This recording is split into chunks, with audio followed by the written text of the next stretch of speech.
সেই দৃশ্যটাই দেখব। খুবই সুন্দর একটা দৃশ্য।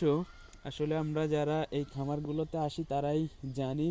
দেখেন, মৌমাছি ছেয়ে আছে এবং চাক তৈরি করেছে। এই চাকের ভেতরেই মূলত মধু থাকে। এই যে দেখতে পাচ্ছেন কত মৌমাছি। অনেকেই দেখে অনেকেই ভয় পায়। আসলে ভয় পাওয়ারই মতো একটা ব্যাপার, কারণ এই মৌমাছি কামড়ে দিলে তখন খুবই বেসামাল একটা ব্যাপার তৈরি হয়ে যায়। আচ্ছা কাকা, এই যে চাকটা, এই চাকে কতটুকু মধু হতে পারে? ধরুন বাক্সে 1 কেজি 2 কেজি ওরে থাকে।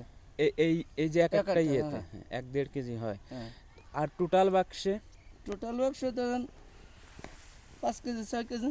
5-6 কেজি। আপনাদের এখানে মোট কতগুলো বাক্স আছে? আমার এখানে বাক্স কয়টা রে উনি? 90টা আছে। 90টা বাক্স।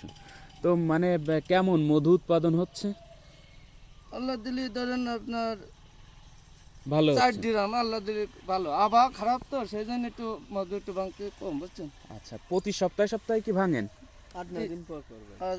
8-9 দিন পর পর ভাঙেন। হ্যাঁ, তো এই যে মধুটা আপনারা সংগ্রহ করছেন, এটা অর্গানিক ভাবেই তো হচ্ছে নাকি কোনো ভেজাল আছে? না দেখেন আপনারা এই যে আসছেন দেখেন অবস্থা।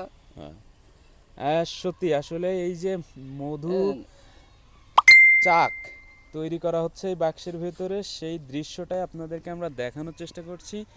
আগে সত্যি আসেন, খুবই দারুণ আগে একটা আসেন, দৃশ্য। ক্যামেরা আছে, মৌমাছি ক্যামেরা দেখলে বানা, আসলে ওই একটু যে ভয় লাগারই ফাঁকা দেখা বিষয়। যাচ্ছে না? হ্যাঁ হ্যাঁ ফাঁকার ভিতরে মধু রয়েছে।